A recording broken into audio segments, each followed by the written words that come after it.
A basketball icon is dead tonight. Mourned not just by the sports world, but by anyone who valued relentless drive and achievement. Kobe Bryant, the man who could score 81 points in a single game. And an 81-point game. An all-star, an NBA champion for the Lakers. He was nicknamed the Black Mamba. But off the court, he was a devoted father of 4 girls, a husband of 18 years. He and his 13-year-old daughter, Gianna, were killed in a helicopter on their way to a basketball game. Tonight, we celebrate a remarkable life and a man who was much more than a basketball legend. What can I say? Mamba out.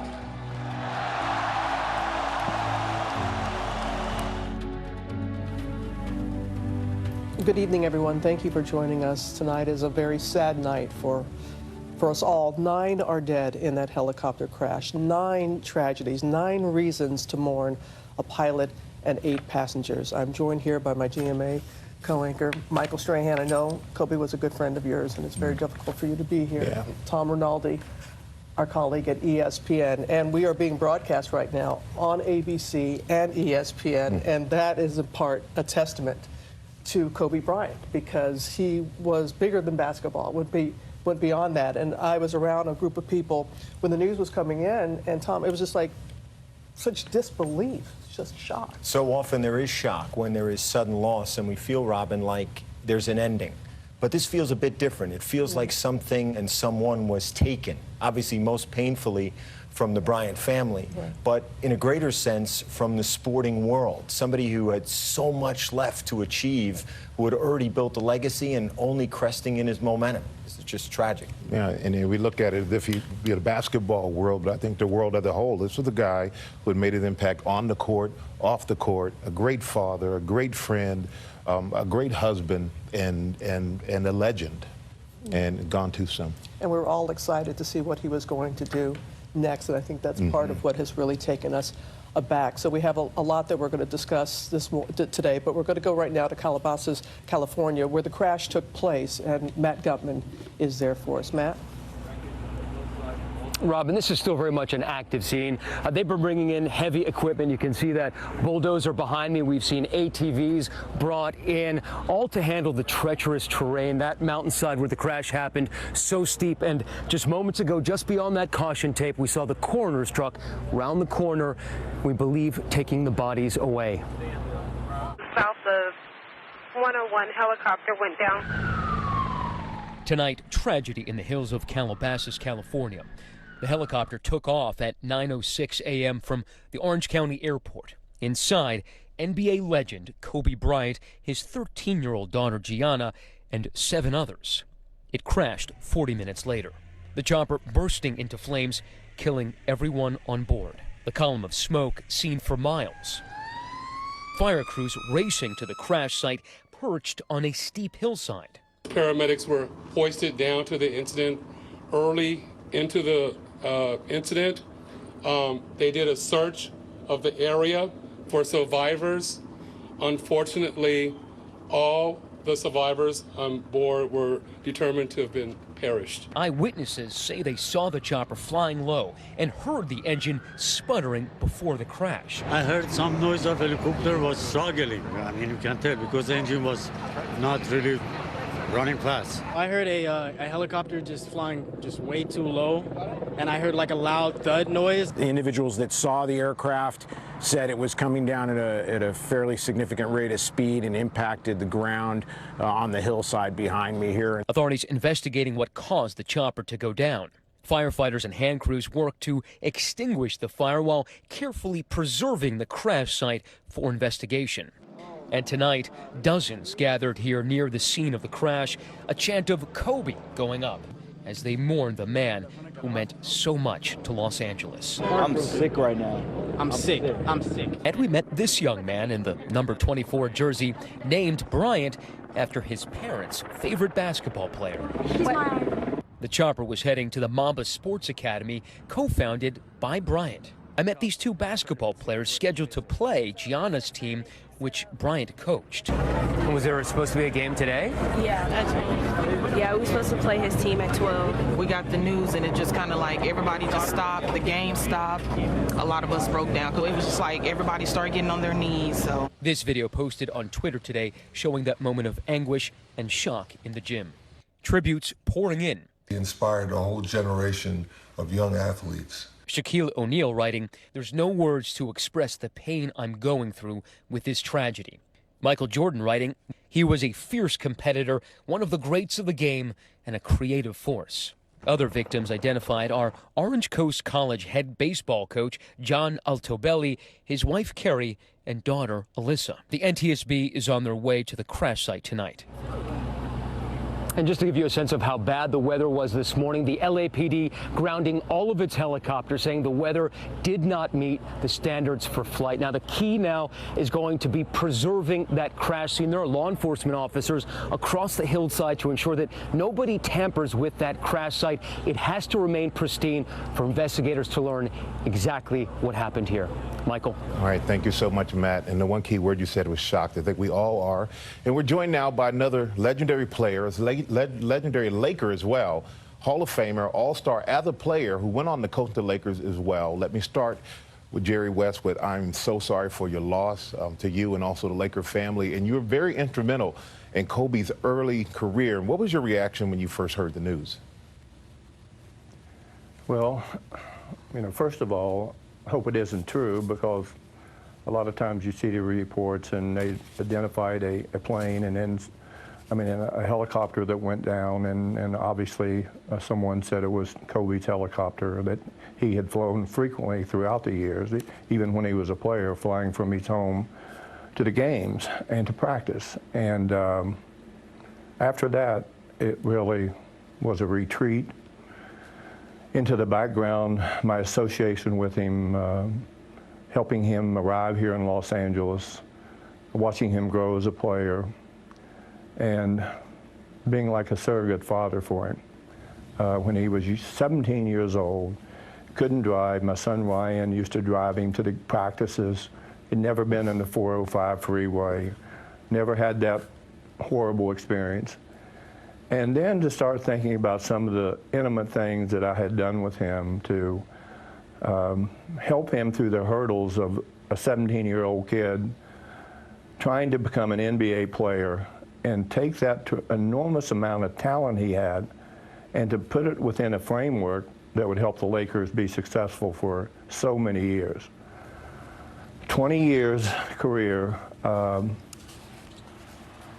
One of the worst days of my life. The only thing I can compare it to is I had a brother killed in Korea, and I'm just devastated by this news. And to watch him transform his life and career from this iconic player to have an enormous career in the media business, and to see him with his young kids, his young daughters, the joy that was in their eyes looking at their father, who obviously they loved, to the attention he paid to them, to his getting involved in promoting women's basketball. This was a man for all seasons. He was more than an iconic basketball player. He was someone who inspired millions of fans, not here in this state, not here in the United States, all over the world. All around the world. He arguably was the most all around the world, particularly starting in Asia. He was beloved. You see certain figures, a Magic Johnson with his personality, and Kobe's was completely different. Irvin, that big smile, inviting attitude, and him walking around the street, people coming up to him. This guy was like a Pied Piper. People would follow him everywhere just to look at him, to touch him, for him to say hello. For me, this is a god-awful day. It's so apparent that it is. It's written all over your face in the eloquent way that you spoke about Kobe, and he definitely so multifaceted. You were the general manager at the time in 1996. He's a 17-year-old kid in Philadelphia. You orchestrated the deal with Charlotte to bring him to Los Angeles. Can you what was it about him, a 17-year-old kid from Philly? What was it about him that you knew he was special? Well, I think you can see special talent in people, okay? A lot of people have special talent, but they waste it or they never use it. And I think, Michael, in football today, we see some players that you just shake your head, my gosh, what an opportunity you've had, and you're ruining it. We didn't ruin his opportunity. He was never going to give up. And to watch the growth spurt with him, to watch the trials and tribulations, because in practice, he would dribble through 5 guys and make a dunk, okay? You can't win that way. And it took him a while to understand that there was a process for him to get involved and play on a team, and a team that could win. He became the leader of the pack. Watching him and Shaquille O'Neal was watching Superman and Spider-Man. Kobe Bryant was Spider-Man. He could go through holes, do things that no one else could do. And I think because he started so young, that he resonated with so many people, the young kids who have hopes and dreams like he did. Watching him go to a summer league game, okay? The place was jam-packed, and my son relayed a story to me just today about, and I obviously was there, I think he scored 29 points as a 17-year-old kid. And after the game, he remarked to my son, boy, that was really easy. And you start to think to yourself, 17 years of age, you can't even sign a contract yet? But he was just, the more you're around him, people saw this serious side. He was fun. He could laugh at himself. But as I say, he brought joy to so many young kids that had the same admiration and same desire to do something unique. Jerry, he talked about it. Jerry, the emotion is plain on your face and in your voice, and we know it's a very, very difficult day for you and for all those in the Laker family and across the world who have a passion for basketball. We thank you so much, Jerry, for sharing some of your memories on such a difficult evening with you. We appreciate it, Jerry. Thank you very much. Thanks for having me. It's not easy to write an obituary about someone who's only 41 years old, but there are a handful of athletes who can't be summarized by their accomplishments. They're not described by their achievements. They create a feeling. Indelible, iconic. Kobe Bryant was one of those. And in so many ways, his legacy was just beginning. In 2016, Bryant retired from the league as an 18-time All-Star, 5-time NBA champion, and 2-time Olympic gold medalist. Bryant was widely expected to be inducted into the Naismith Basketball Hall of Fame on the first ballot later this year. One name, one icon, one legacy. Kobe Bryant was 41 years old. Number 8 and number 24, Kobe Bryant. And perhaps the greatest proof of Kobe's powerful legacy is the way other greats, Michael, responded to him. Yeah. We say game recognizes game, and some of the people closest to him in his life were those who also had that same unquenchable competitive drive and fire. Yeah, he had a mentality that very few have and will have in the future. He's a special player, special man, special mentality, and that's why we are here tonight to honor him. Yeah. And we have much more ahead tonight, everybody. But first, we want you to see the scene outside of the Staples Center where the Lakers play. Look at that crowd that is growing, has been growing through the hours. And a tribute to Kobe from the stage of tonight's Grammy Awards. This happened just a little while ago with the host, Alicia Keys.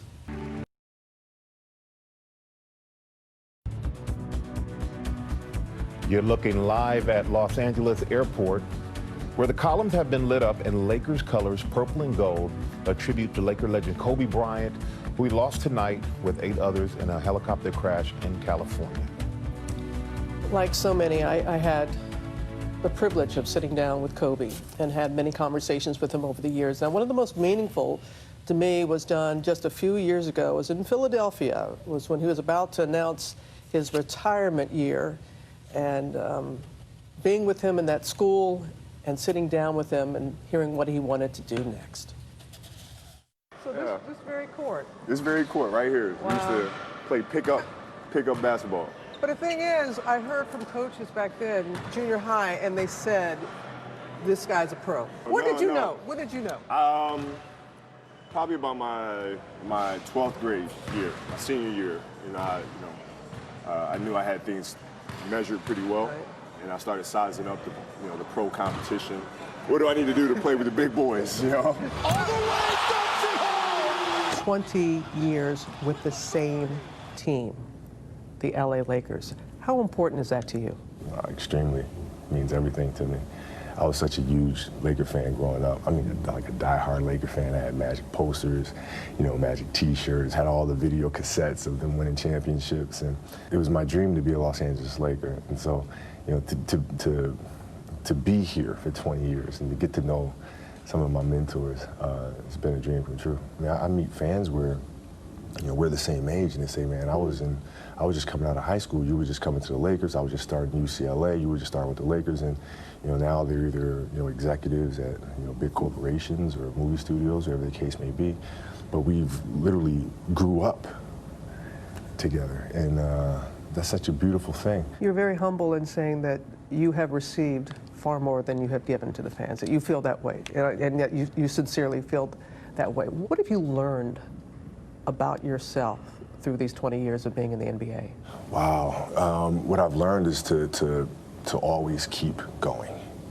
Always. There's been times, particularly early in my career, where it just feels like this is the end. But what I've come to find out is that, no matter what happens, the storm eventually ends. And when the storm does end, you want to make sure that you're ready. And so I've really learned to put one foot in front of the other, good, bad, or indifferent, because eventually that storm passes. You have talked about wanting to have your place in the history of this game. I mean, you said that from day one. That it was very important to you, that it wasn't about, yes, you've made a lot of money, yes, all that, but that was never your motivation. Top 5 players of all time. Who would those 5 players be, and would you crack the starting 5? Sure. No, I would never put myself in the starting 5 ever. I'll put the people that I've actually learned the most from, being Jordan, Magic, Bird, Hakeem Olajuwon, and Jerry West. Those are the players that personally I've learned the most from. First word that comes to mind when I say these words, okay? Basketball. Love. Los Angeles. Home. Retirement. Peace. And legacy. Wow.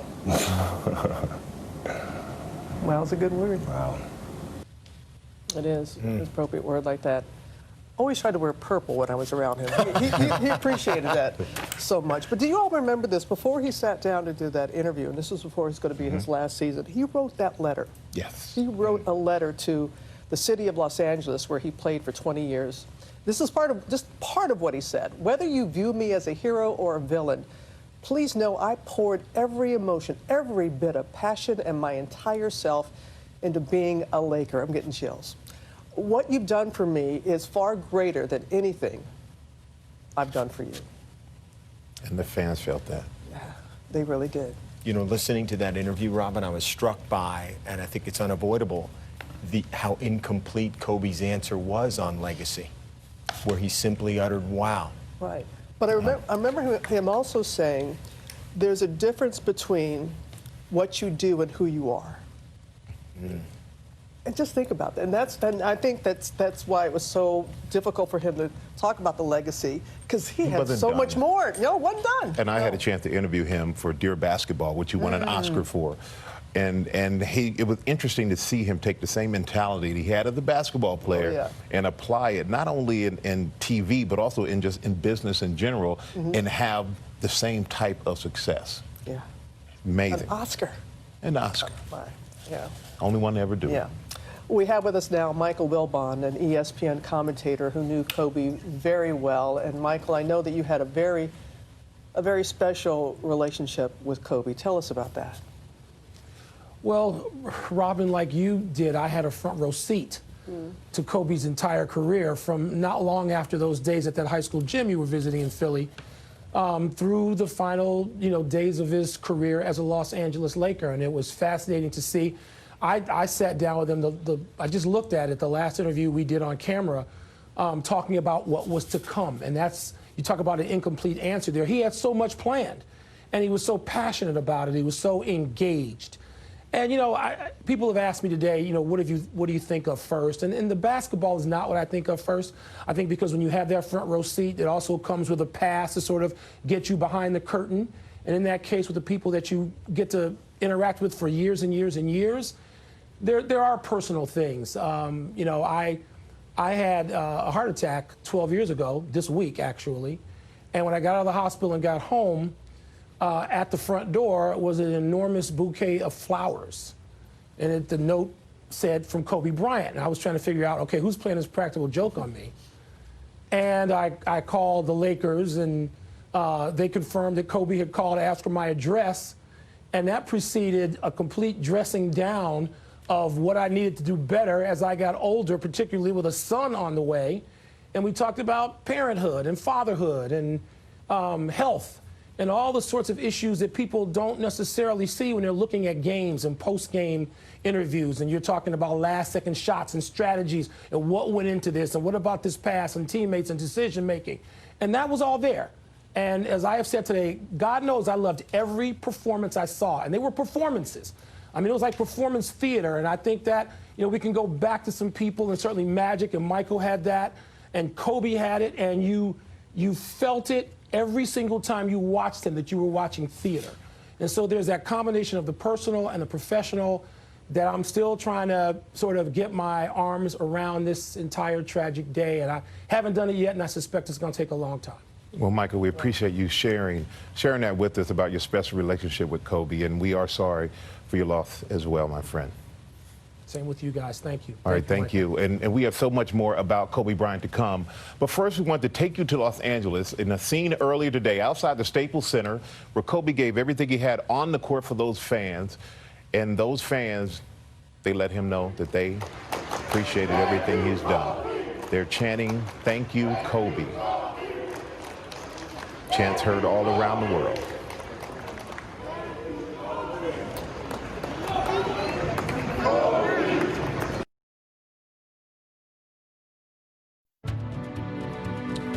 You're looking at a very special tribute. That is outside of Kobe Bryant's high school, which is just outside of Philadelphia. Kobe was one of the first. There were only a few at that time to go straight from high school to the NBA. Keep in mind, he was 17 years old when he left. Amazing. To go to the NBA. Amazing. And we're better for it that he did. And though Kobe Bryant, he was a basketball star, but there are some sports figures who became a little bit more than their game. Kobe Bryant ended up bigger than basketball. There are countless athletes who could sell shoes or shoot hoops around the world, but Kobe Bryant was perhaps America's most authentic international sports superstar, because Kobe Bryant could also speak the language, several in fact. Spanish, Italian,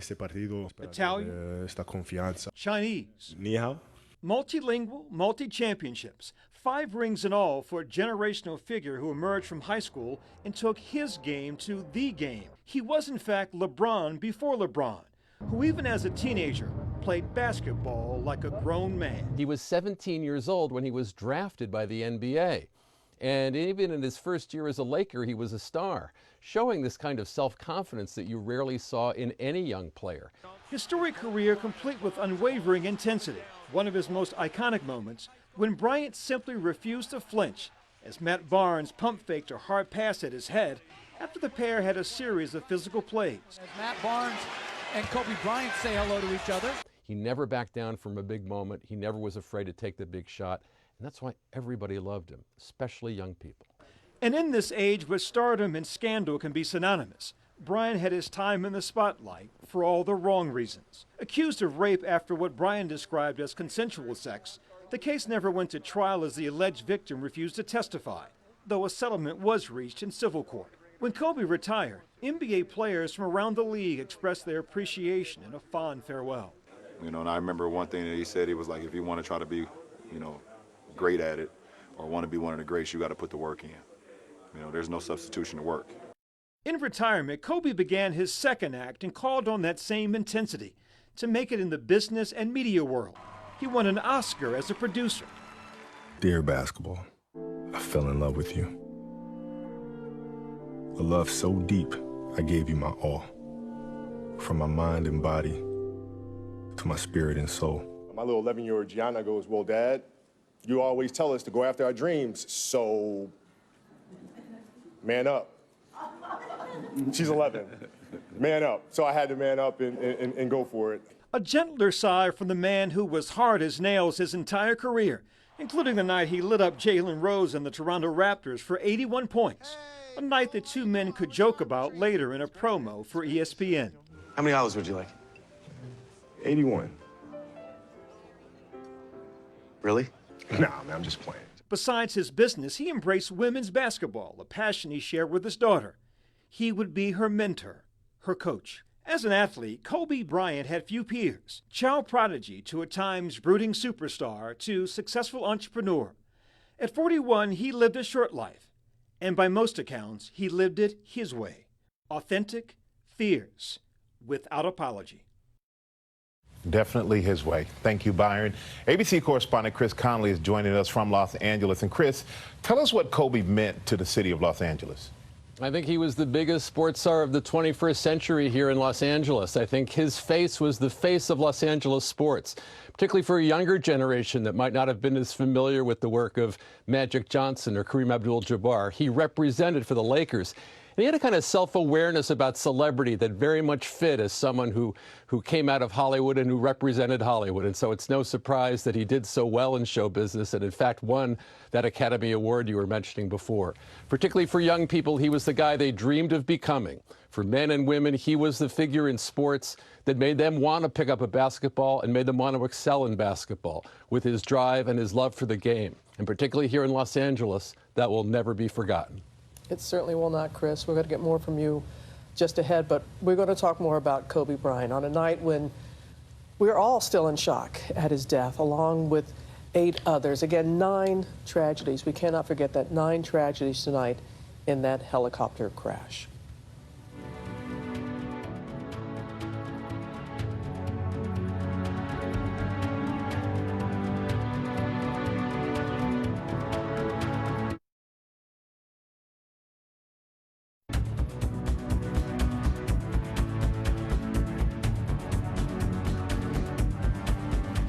Most of America saw Kobe Bryant on the court, pushing himself and pushing his teammates in every single game. Off the court, he was just as focused on achievement. Once again, Chris Connolly. Kobe Bryant, basketball superstar, was better known to a much smaller circle by another name, Dad. Bryant and his wife Vanessa married 19 years ago. Parents to 4 daughters. Natalia, who celebrated turning 17 just a week ago. Gianna, who died with her father, was 13. Bianca is 3. And 7-month-old Capri, born just this summer.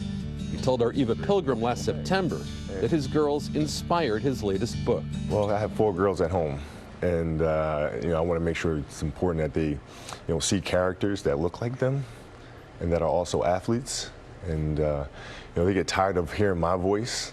Of be persistent, work hard, believe in yourself. They're kind of like, okay, Dad, all right, I got it, we get it. So when I can put them into stories like this, hopefully we'll get that same message without having their parents in their ear all the time. When Kobe announced he would retire from basketball, Robin Roberts asked whether his wife and daughters were ready for their dad in a dimming spotlight. And how is Vanessa and the girls? How are they about Daddy retiring?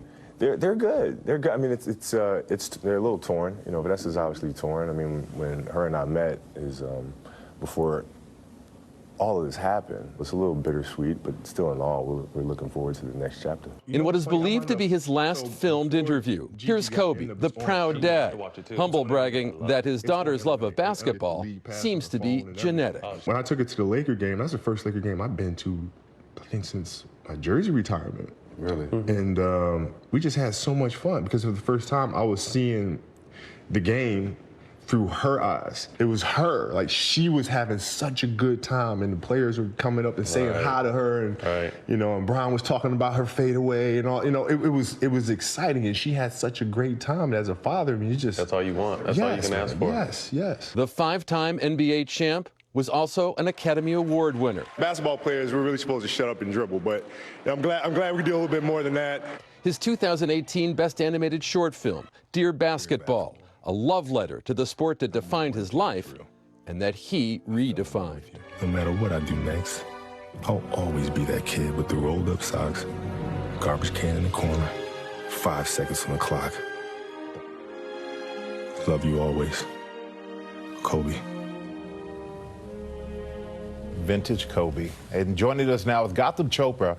His Showtime documentary, Kobe Bryant's Muse, is a portrait of this competitive, iconic player in Gotham. I want to thank you for being with us on this terribly sad night. And you got a chance to know Kobe in a way that many will never. So please tell us about the man that you knew, that you got a chance to spend a lot of time making this documentary with. Yeah, no, thank you for having me. It's you know, it's sort of oddly comforting to talk about him and relationship with him during what is like a profoundly sad time. I got to know Kobe, I met him almost 10 years ago, and we became friends. We originally met friend of a friend through some philanthropic activities. And, you know, Kobe and I are pretty much the same age. I grew up in Boston as a diehard Celtics fan. Before he was, of course, a Laker legend, he was a huge fan. And so we kind of bonded over that. But I think even when I met Kobe 10 years ago, he was thinking about life after basketball and all the things that he wanted to do. So we talked a lot about filmmaking and doing a documentary together. Never quite had figured it out until 2013 when he ruptured his Achilles, and that night he decided he was coming back, and he texted me and he said, hey, we've got the plot. And so that's how we started working together. And then, of course, that story took about 2 years to take because there's so many twists and turns in his comeback. And I would say over that time, he says it in one of the trailers. He says, this isn't a documentary, this is therapy. And that's really what it felt like working with him. He was unpacking a lot of things and really got to know him pretty well through that process. But he wasn't the guy to say, hey, okay, Gotham, you have the camera, you film me, you make it what you want it to be. He was in control as much as you were. He was so involved in this documentary. It was agonizing. You know, there was just, you know, he's the same guy he is on the basketball court, off the court. And, you know, I learned that pretty early on is like, you know, he and Shaq won championships when they were at each other's throats. And so he was in the edit room 2, 3 in the morning. He was pushing everybody. And sometimes we would just kind of like, we just couldn't believe it. But, you know, I give him a lot of credit. I mean, he pushed all of us towards greatness. He challenged us. He fought with us. He argued with us. And I feel like that was a catalyst for me in terms of my career and really helping push me towards the best version of myself. He made us all better. Love what you're wearing. We love the black mamba that you're wearing right now. I know that's for him. Thank you, Gotham. Thank you so much. Thanks so much. Appreciate that. Kobe was committed to promoting basketball for young people. His daughter, Gianna, as we've been talking about, was part of that. He and Gianna were flying in that helicopter to the Mamba Cup. And this photo right here, I mean, when you saw this, I mean, it's kind of like what he was referring to earlier about how he talked with Gianna about the game. And this was the Mamba Cup where they were flying to. And when everybody there got word that the helicopter had crashed, killing all 9 people on board.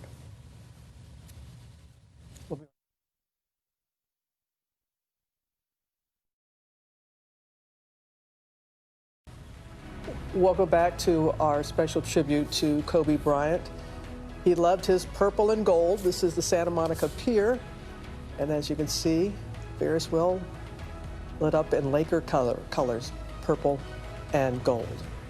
We're joined now by our ESPN colleague, Jalen Rose, who played against Kobe in that astonishing game where Kobe scored 81 points. Jalen, thank you so much for being with us this evening. It's a difficult one for many of us. What was it like being on the court and facing off against Kobe Bryant?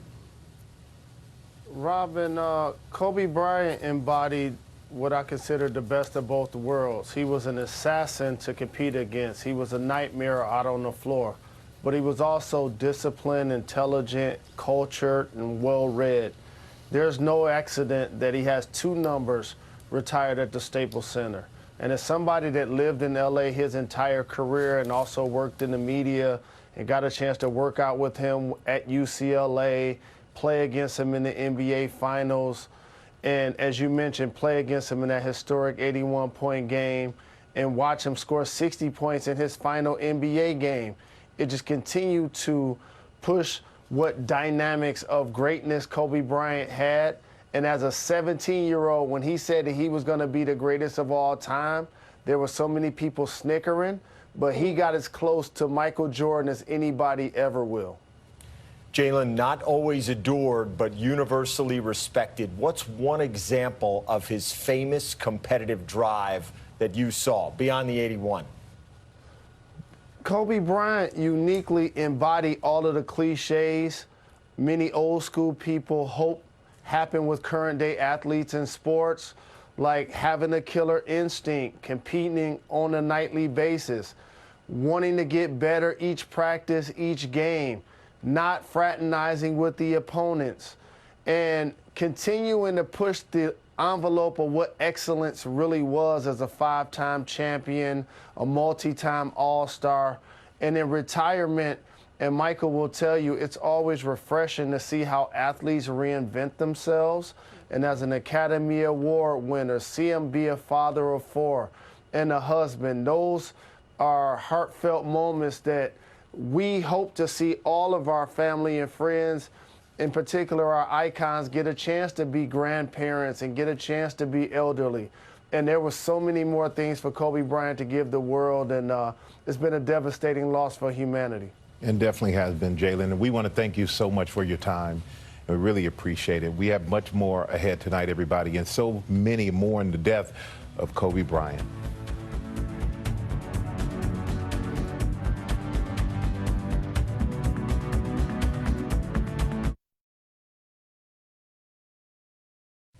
So many thoughts, so many words that come to mind when it comes to Kobe Bryant. What's the one word for you, Tom? Robin, I think sometimes we confuse record and legacy. Record is what you've done. Legacy is what you've meant. And I think it's very difficult to try to summarize and describe shortly his legacy. And you know, we saw him tell Mike Wilbon that scoring 29 points at 17 was easy. Tonight was anything but. And I just want to say our prayers and our thoughts are with Vanessa and the family, the Bryant family. And the Bryant family, and to remember that 7 others, including Kobe and his daughter Gianna, were killed, and thinking of all the families, all the loved ones. And we thank you for being here with us on this very difficult evening. We know that you're hurting. We are as well. Tom Rinaldi, thank you very much. It was a pleasure to have both on ESPN and ABC. And again, that was a tribute to Kobe Bryant. And I'll see you bright and early. In the morning. I think we have something to talk about in the morning. Yeah. Yes. But that competitive spirit, you're about to see it again right here. Good night.